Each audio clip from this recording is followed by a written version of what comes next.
Hello and welcome to Is My Car Maker a Nazi? With me, EV Carnage. Like and share. Now, we've all seen what's going on with Tesla and how they, the lovely liberal left, have decided that Mr. Musk is a Nazi and therefore all Teslas must be destroyed by fire or scratching or hitting them or whatever. And I said yesterday, I thought it was a little bit hypocritical and I thought maybe they should look at themselves first. So, I've done my own work. I knew some of it already, some of it I didn't know. But I've done my own work and I've come up with this.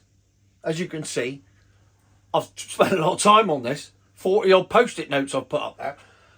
What is up here is every single motor manufacturer in the world today, roughly, most of them. And what we'll do is we'll go through and see which ones of them could be called Nazis. And we'll see who's left. So, without further ado, we'll crack on. We'll start right at the top with one of the biggest ones in the world and one of the biggest ones in America. Because let's start with America, because they're the ones that started this. Ford. Henry Ford supplied cars, engine parts, ball bearings and everything else to the Nazi war machine. And this might not be a well-known fact, was that big an anti-Semite, Walt Disney raised an eyebrow or two at him. Right, so that's Ford gone. So we'll take them out of the equation. And then, of course, you've got the associated companies with each motor manufacturer. We can't rule them out either. So on the basis of that, Lincoln. You can't get one of them in the UK. Quite frankly, that's a good thing. They're gone. Right, that's two down. Here we go. Now you get the measure of what's happening here. Here we go. Next, General Motors. Another big American car maker. And, of course, big throughout the world. Also supplied the Nazi war machine with engines, engine parts, machinery, engineering, and all the rest of it. So that's them gone. But that's also Chevy, gone. Buick, gone. Cadillac, gone. Huh. Going well so far. Now we'll move over to Europe and we'll move to one of the big ones. Volkswagen or Volkswagen. People's car. Who is it that came up with a people's car? The VW Beetle, wasn't it? Who was that? Who was that? That's right. Hitler. Don't get no better than that, does it? VW, they're gone. Hang on a minute. Volkswagen Audi Group, I think you'll find they're called. So all their associated brands, they all need to go too. Audi, obviously. Skoda, Bugatti, Bentley, Lamborghini, Seat. Have I missed any? Oh yeah, where's Porsche? Porsche. Right, Porsche. There we go. That's them gone. Is my car maker a Nazi? On we go. Toyota. Now, technically, not a Nazi, but if you were American and they were responsible for Pearl Harbor, I'd put them on a par. They made airplanes for the Japanese war machine. They're gone. So they're gone. So naturally, Lexus is gone. And Nissan, they're gone. Who have we got next? Oh, Renault. Interesting one, this one. French company. Sadly, Mr. Renault went with the Vichy government, sided with the Nazis, made trucks for the Nazi war machine. Renault, where are you? Where are you, Renault? Oh, did I forget to put you up there? No, there you are. You're gone. Hey! So that's Renault gone. Unfortunately, Renault started Dacia, Europe's #1 selling cars. See yesterday's video. So they're gone.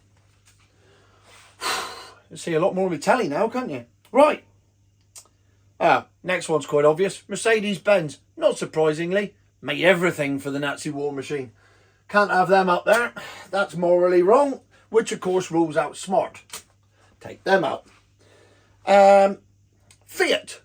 Again, like the Japanese, Fiat technically built stuff for Mussolini.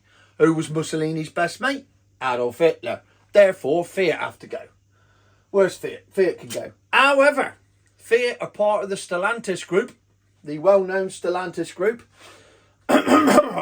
Right, get ready. Chrysler, Alfa Romeo, Jeep, Dodge, Lancia. I haven't finished. Peugeot, DS, Vauxhall, Maserati. It's Italian anyway, they would have gone. They're all gone. Have I missed any off there? Oh, who have I missed? Where are they to? Ah, I'll tell you who's missing. Citroen. Did I take Citroen down? I must have took Citroen down. Anyway, interesting one about Citroen. They must be gutted. Mr. Citroen will be gutted with this. I mean, I know he's dead, but if he was to see this, he'd be gutted. He'd go, hang on a minute. Hang on a minute, Tony. I was not one of those collaborators. I did everything I could. And apparently he did. One of the things he did, because he was forced to make trucks for the Nazis, because obviously they invaded France.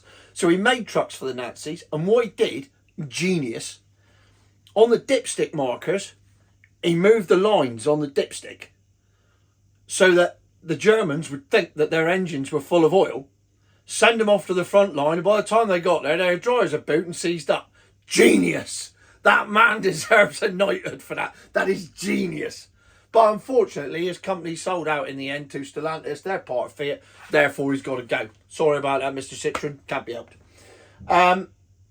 Next on the list, Honda. Unfortunately, they made parts for Toyota. They're gone. Oh, the easy one next. The Bavarian Motor Company. Oh, sorry, Bavarian Motor Works. BMW. Self-explanatory. Don't need to do no more on that, do I? But of course, they bought Rolls-Royce. So Rolls-Royce is out, even though they built the engine for the Spitfire. Gutted for Rolls-Royce there. Another example of us selling our heritage down the Swanee. And Mini refer to what I just said. They're gone.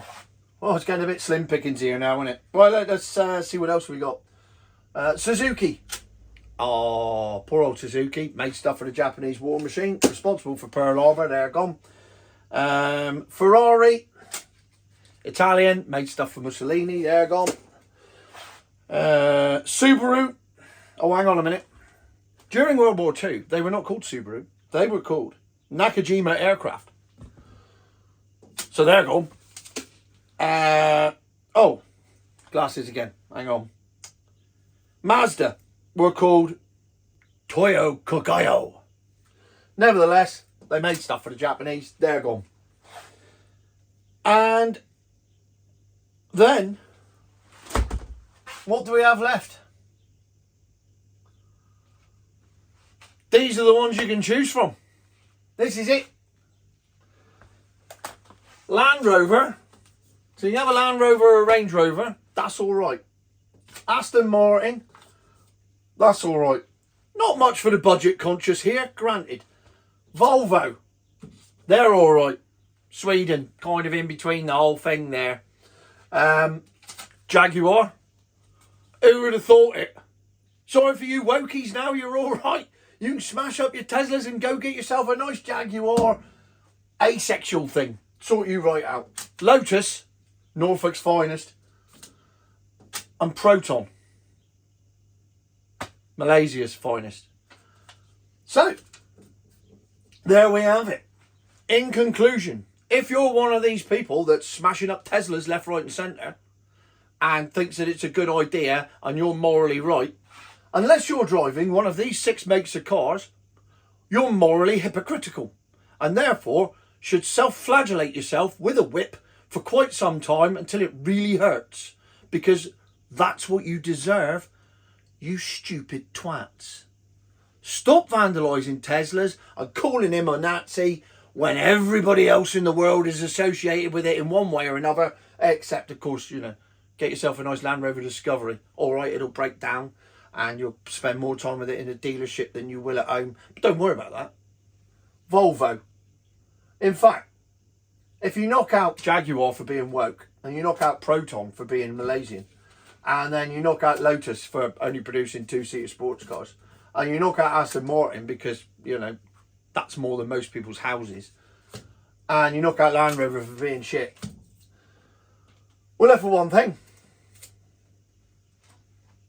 In a true Clarkson moment, Volvo are the only car makers we can now reliably buy, safe in the knowledge that our social consciences will not be affected by it. And on that bombshell, Volvo, future. I do like the XC40 though, and the XC90, and that's a polished turd, and I like that. Volvo it is. Right, let's all go buy a Volvo. Future my arse.